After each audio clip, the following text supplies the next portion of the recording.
अस्सलामु अलैकुम वरहमतुल्लाहि वबरकातुह।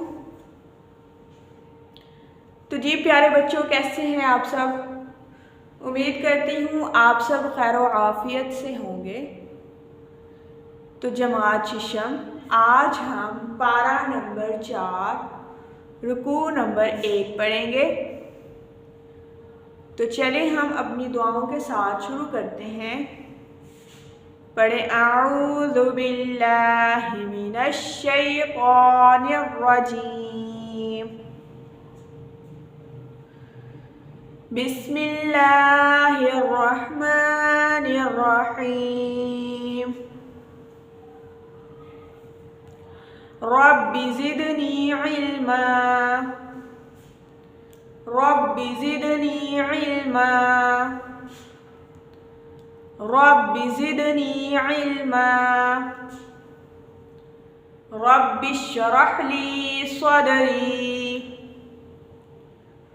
वयस्सिर ली अमरी वहलुल उक़दतम मिन लिसानी यफ़क़हू क़ौली। तो जी प्यारे बच्चों, चलिए शुरू करते हैं हम। पढ़ें ला तनालुल बिर्रा हत्ता तुन्फ़िक़ू मिम्मा तुहिब्बून वमा तुन्फ़िक़ू मिन शैइन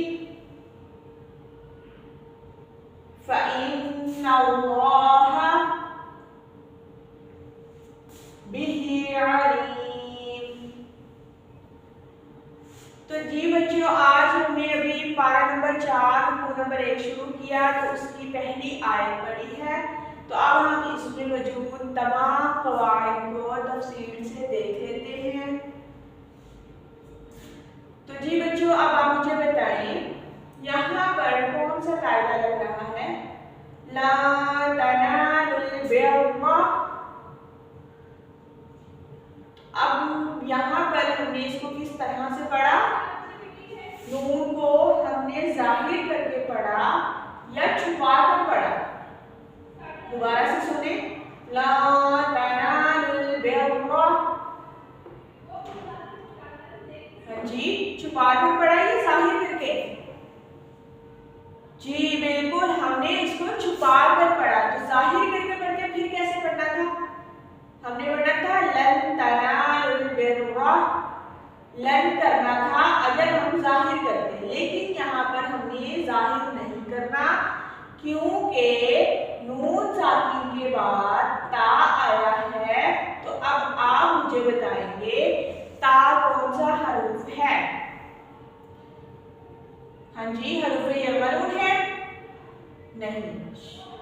अच्छा, तो फिर हरूफ हल्की होगा, ये भी नहीं है। तो फिर शाबाश जी, ये हरूफे इख्फा है। ता हरूफे इख्फा है।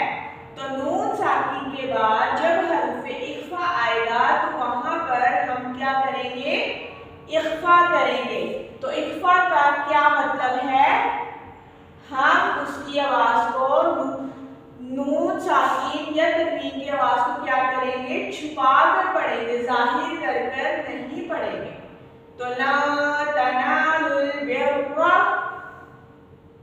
तो यहाँ पर क्या हुआ, इख्फा हुआ। शाबाश। अच्छा, अगर मैं आपसे ये पूछूं कि ये रा है, हमने इसको मोटा करके पढ़ा, क्यों। हरूफे मुस्तारिया कितनी हैं। हाँ जी, हरूफे मुस्तारिया 7 हैं। तो अब आप मुझे बताएं कौन कौन से हैं। हरूफे मुस्तारिया 7 हैं। खा, सॉद, दौद, तो, ज़ो, गई, क़ाफ। अच्छा, मुस्तारिया का मतलब क्या होता है। हाँ जी, मुस्तारिया का मतलब होता है मोटे हरूफ। तो अब देखिए मुस्तारिया में तो रा आता ही नहीं है, तो आप मुझे ये बताएं फिर ये इसको हमने मोटा करके क्यों पढ़ा? क्योंकि मीन्स अगर रा के ऊपर जबर या पेश हो तो रा मोटा पढ़ा जाएगा, अगर रा के नीचे जेर आती तो बारीक पढ़ा जाता है, इसलिए रा हरूफ मुस्तारिया में नहीं है, तो इसको हम मोटा करके पढ़ेंगे। ला तनालुल बिर्रा। अब आपने हा और हा की आवाज में वाज़ेह फर्क करना है। हा ये हलक वाला है, हत्ता नहीं करेंगे इसको हम, हत्ता। हा की आवाज निकालनी है आपने, हा का मखारिज आपने ठीक पढ़ना है, हत्ता। तौफिकू। अच्छा, अब यहाँ पर आप मुझे बताएंगे कि यहाँ पर कौन सा कायदा लगा है। आपको पता है हमने नून साकिन के 4 कवाइद पढ़े हैं, जिसमें इजहार का कायदा, इख्फा का कायदा, इदगाम का कायदा और इक़लाब का कायदा। तो ये नून साकिन में से कौन सा कायदा है? नून साकिन के बाद फा आया, क्या है? फा। तो फा कौन सा हरूफ है? हरूफे इख्फा। शाबाश। तो यहाँ पर हमने क्या किया? इख्फा। अच्छा, अब आप मुझे बताएं वाव साकिन से पहले वाले हर्फ के ऊपर पेश आएगी तो वो वाव लीन होगा या वाव मद्दा? शाबाश, वो वाव मद्दा होगा। अच्छा, तो वाव लीन कब होता है फिर?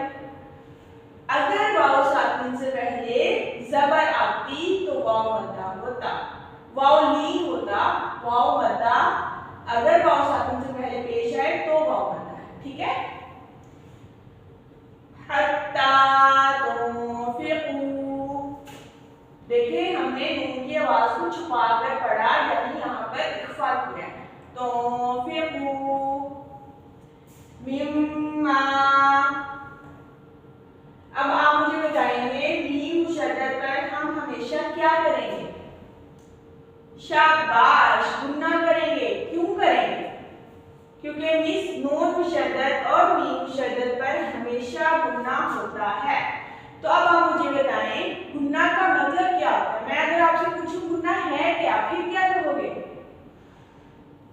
जी, कि मिस गुन्ना नाक में से आवाज निकाल कर पढ़ने को कहते हैं।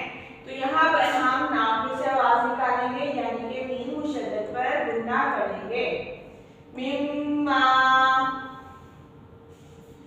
तुहिब्बून। तो आप ये वक्त लाजिम होता है, इसलिए हम यहाँ पर वक्त करेंगे, ठीक है। हा की आवाज हा और हा की आवाज में फर्क करना है, तुहिब्बून नहीं करना हमने। हा की अदायगी, इसका मखारिज खास ख्याल किया करें तमाम मखारिज का। तुहिब्बून। अब वाव साकिन से पेश आया के लिए क्या है? शाबाश, वाव मद्दा। आगे बढ़े, वमा तौफिकू। फिर से वही कायदा, कौन सा है ये बताएं? जी, शाबाश, इख्फा है। और ये वाव मद्दा या वाव लीन? वाव मद्दा। शाबाश। वमा तौफिकू मिन शैइन। अब देखिए नून साकिन के बाद क्या आया? शीन। तो नून साकिन के बाद शीन आया है। शीन कौन सा हरूफ है? हरूफे इख्फा। तो यहाँ पर हम क्या करेंगे? इख्फा करेंगे। अच्छा, आप देखो ये क्या है? 2 जेर को क्या कहते हैं? चलिए सोचिए, आप मुझे बताएं 2 जबर, 2 जेर और 2 पेश को क्या कहते हैं? जी बिल्कुल, शाबाश मिस। 2 जबर, 2 जेर, 2 पेश को तनवीन कहते हैं। तो ये 2 जेर है यानी कि तनवीन। उसके बाद कौन सा हरफ आया है? फा। तो फा कौन सा हरफ है? हरफ इख्फा। शाबाश। तो यहाँ पर भी क्या करेंगे? इख्फा इख्फा करेंगे यानी तन्वीन की आवाज जाहिर करके नहीं पढ़ेंगे बल्कि छुपा कर पढ़ेंगे।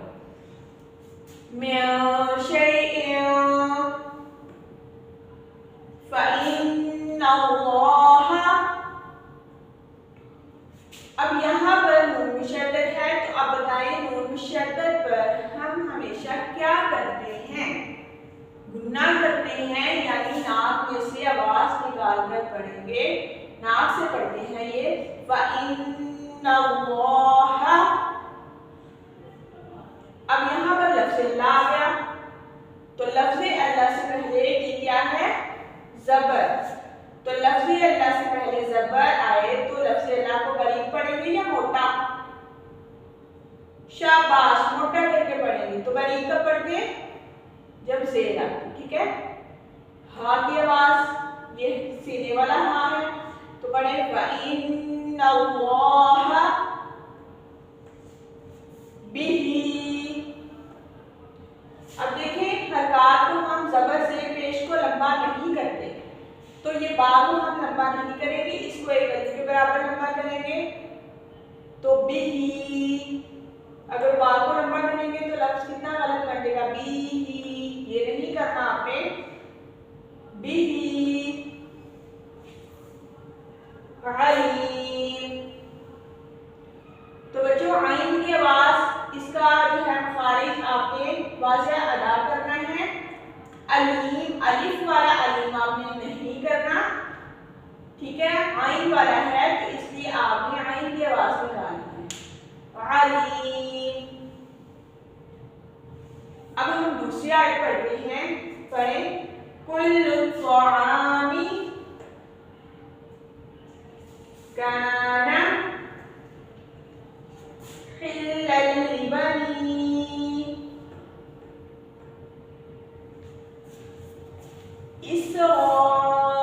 इसराईला। अच्छा, यहाँ पर हम बड़ी बात क्यों लगाते हैं बताएंगे आप मुझे? मैंने आपको बताया था खड़ी हरकत यानी खड़ी जबर खड़ी पेश और खड़ी जबर खड़ी ज़ेर उल्टा पेश, उसके बाद ये हमजा जो है अपनी असल शक्ल में आए या हर्फ मद्दा के बाद तो बड़ी मद आती है, और अगर हर्फ मद्दा या खड़ी हरकत के बाद अलिफ आए तो वहां पर छोटी मद आती है। देखिए ये अलिफ है, इससे पहले ये देखिए नून या से नी यानी कि या साकिन से पहले ज़ेर है, तो ये क्या है? या मद्दा, तो इसके ऊपर छोटी मद इसलिए आई क्योंकि आगे हमजा अलिफ वाली शक्ल में है, ठीक है। और बड़ी मद तब आती है जब हमजा इस शक्ल में होता है, ठीक है। तो इसराईला हमने इसको 5 अलिफ के बराबर लंबा करना है, तो रॉ को हमने मोटा पढ़ना है क्योंकि रॉ के ऊपर ज़बर है। शाबाश। इल्ला मा हर्रमा इसराईलु अला नफ्सिही मिन क़ब्लि अन तुनज़्ज़लत तौरात। अब इसमें मौजूद तमाम कवायद को हम देख लेते हैं। काफ हम बारीक पढ़ेंगे, तो है बेटा ता और तो में हमने वाज़ेह फर्क करना है।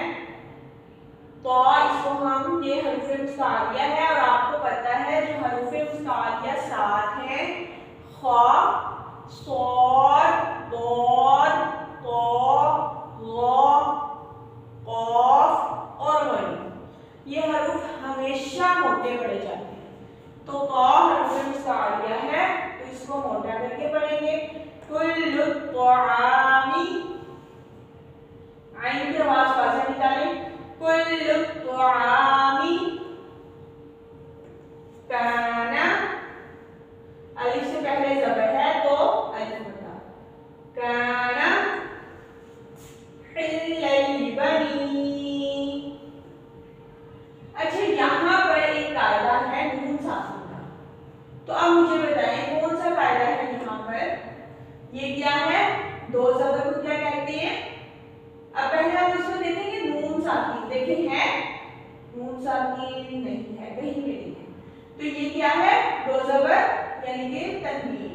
तनवीन के बाद कौन सा हर्फ आया है? लाम। तो लाम कौन सा हर्फ है? हर्फ हल्की नहीं, हर्फ यमन। हाँ जी शाबाश, हर्फ यमन में लाम आता है ना, तो ये लाम क्या है? हर्फ यमन। तो नून साकिन या तनवीन के बाद हर्फ यमन आएगा तो क्या करेंगे? इदगाम करेंगे। शाबाश। तो अब मुझे बताएं, लाम पर गुन्ना वाला इदगाम होगा या बगैर गुन्ना वाला? बगैर गुन्ना वाला होगा, क्योंकि इस लाम और रा पर बगैर गुन्ना वाला इदगाम होता है। तो हिल्लल बनी, देखिए अगर गुन्ना होता तो नाक में से आवाज निकलती। अब देखिए यहाँ पर गुन्ना नहीं हो रहा, तो बगैर गुन्ना वाला इदगाम है। हिल्लल बनी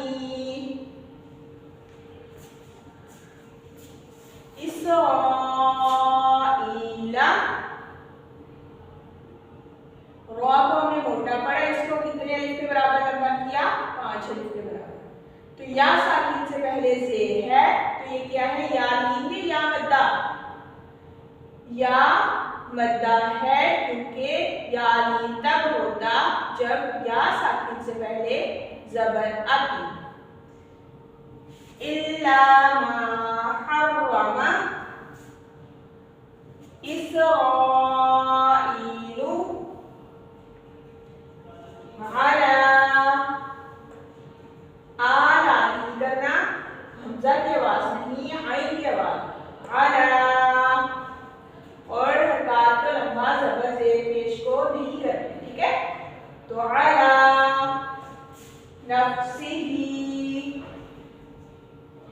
मिन क़ब्ली।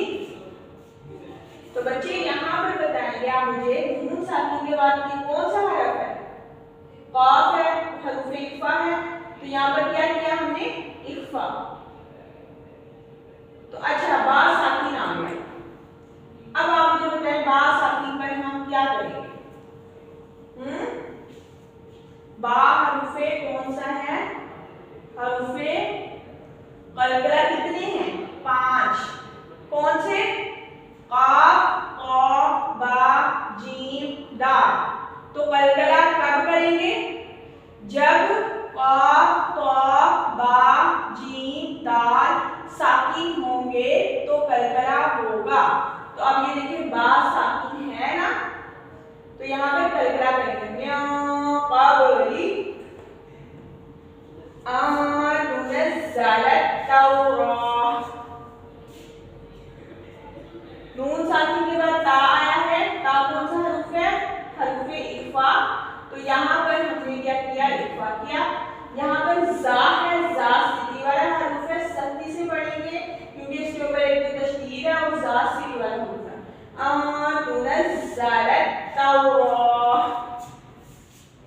अब देखो वाव साकिन से पहले जबर आई, तो अब मुझे बताएं वाव साकिन से पहले जबर होगी, वाव मद्दा या वाव लीन? ये वाव मद्दा होगा। शाबाश। तो एक बार दोबारा हम पढ़ लेते हैं। ला तनालुल बिर्रा हत्ता तुनफिकू मिम्मा तुहिब्बून वमा तुनफिकू मिन शैइन फ़इन्नल्लाह बिही अलीम। कुल्लु त्वामी काना हिल्लल लिबनी इसराईला इल्ला मा हर्रमा इसराईलु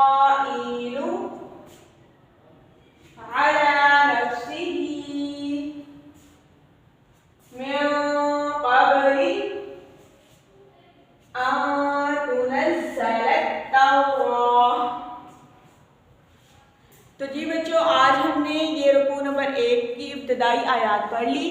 तो अब आपने इस तरह तमाम कवाइद और मखारिज का ख़ास ख्याल करते हुए इस रुकू की अहसन तरीके से तिलावत करनी है। तो इंशाअल्लाह मैं आपसे इस रुकू में मौजूद तमाम कवाइद इसी तरह से पूछूंगी। जैसे कि मिसाल के तौर पर मैं आपसे कहूँ, अच्छा बच्चों आप मुझे आगे बताएं इख्फा कहाँ पर हो रहा है। देखें आपको मैंने सारे कवाइद बताए हैं, तो अब आप मुझे बताएं जी कि मिस ये नून साकिन के बाद ता हर्फ इख्फा है, तो यहाँ पर क्या हो रहा है इख्फा। और कहाँ पर हो रहा है मिस, यहाँ पर नून साकिन के बाद फा है, ये भी इख्फा है। क्या हो रहा है इख्फा, शाबाश। और कहाँ पर हो रहा है मिस, एक ये दोनों भी खून है, नून साकिन के बाद क्या आया है फा, यहाँ पर भी क्या हो रहा है इख्फा। और कहाँ पर हो रहा है मिस, ये देखें नून साकिन के बाद शीन आया है और तन्वीन के बाद फा आया है और कहाँ पर इख्फा। देखें मिस नून साकिन के बाद काफ आया है और मिस नून साकिन के बाद ता आया है। क्या ये यहाँ पर इख्फा हो रहा है? अच्छा एक जगह पे इदगाम हो रहा है, कौन बच्चा बताएगा कहाँ पर हो रहा है? देखें मिस नून साकिन या तन्वीन के बाद हर्फ या मद्दून में से कोई हर्फ आए तो इदगाम होता है। तो ये तन्वीन के बाद नाम यानी हर्फ या मद्दून, तो यहाँ पर इदगाम हो रहा है। तो इस तरह से बच्चे मैंने आपसे तमाम कवाइद पूछने हैं, तो आप इसको एहसन तरीके से पढ़िएगा। अपना बहुत ज़्यादा ख्याल रखिएगा। अल्लाह हाफिज़।